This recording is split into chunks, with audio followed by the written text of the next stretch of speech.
Good evening once again. I'm Stephanie Ruhle. With just 6 days left until Election Day, President Biden is speaking directly to the nation about what's on the line, the future of democracy in America. The warning to not take democracy for granted came during his speech in Washington, D.C. earlier tonight. He laid out the risks from election deniers, political violence, and voter intimidation. We're facing a defining moment, an inflection point. We must, with one overwhelming, unified voice, speak as a country and say there's no place for voter intimidation or political violence in America, whether it's directed at Democrats or Republicans. No place, period. No place ever. I know there's a lot at stake in these midterm elections, from our economy to the safety of our streets to our personal freedoms, but there's something else at stake.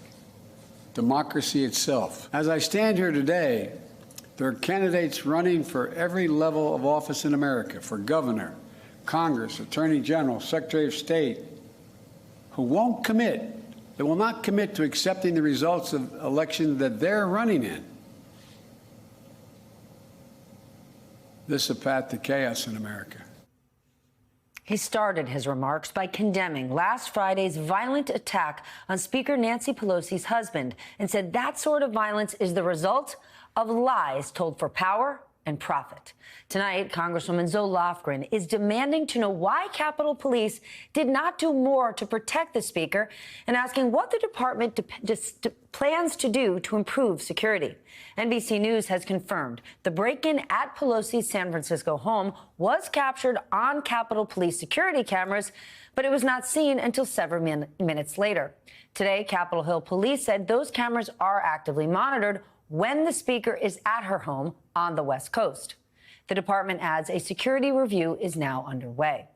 Biden's warning about democracy on the ballot comes as election officials face a growing number of intimidating poll watchers and conspiracy theories about mail-in ballots. NBC News correspondents have been tracking all of this across key battleground states. Watch.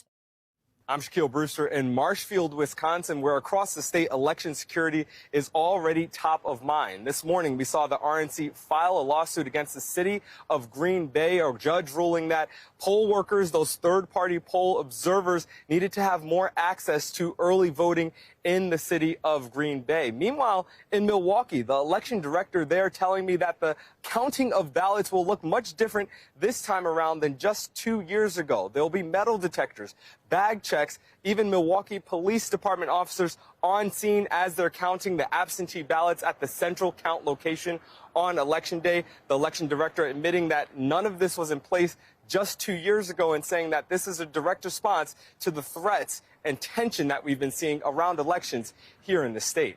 I'm Dasha Burns. I'm in Pittston, Pennsylvania, and in some news that could impact the vote here in Pennsylvania, the state Supreme Court last night directed elections officials not to count mail-in ballots that don't have a date on the outer envelope. Now, this was a concern during the primary in a contentious and very tight race between Oz and David McCormick, and it's going to be an issue again. If the Senate race is tight, this could really have an impact. The justices said elections officials should separate and preserve those ballots. So what is ultimately going to happen with those votes is still up in the air and could lead to a drawn-out legal battle here in the aftermath of Election Day. I'm Ryan Nobles in Manchester, New Hampshire, where election security was a topic in the debate between the two candidates for U.S. Senate. The incumbent, Maggie Hassan, attacking her challenger, Don Bolduc, for his repeated claims that the 2020 election was stolen and that fraud was a big issue in that race.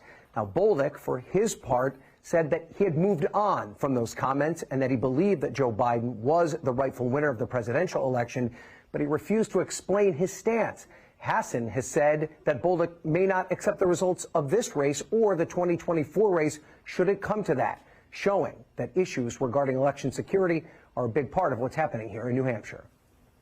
Our thanks to our colleagues in the field. NBC News reports that more than 100 election districts that have asked the federal government for help protecting election systems are still waiting for a response. And while the country prepares to hold our first national election since 2020, we're also tracking the federal trial of militia group members accused of trying to prevent Joe Biden from rightfully taking office. Oath Keepers founder Stewart Rhodes is charged with seditious conspiracy related to January 6th. Today, prosecutors showed jurors a message Rhodes tried to get to Donald Trump himself on January 10th, just 4 days after the riot. He wrote the following: "You must use the Insurrection Act and power of the presidency to stop him. If you don't, the Biden-Kamala team will turn all that power on you, your family, and all of us."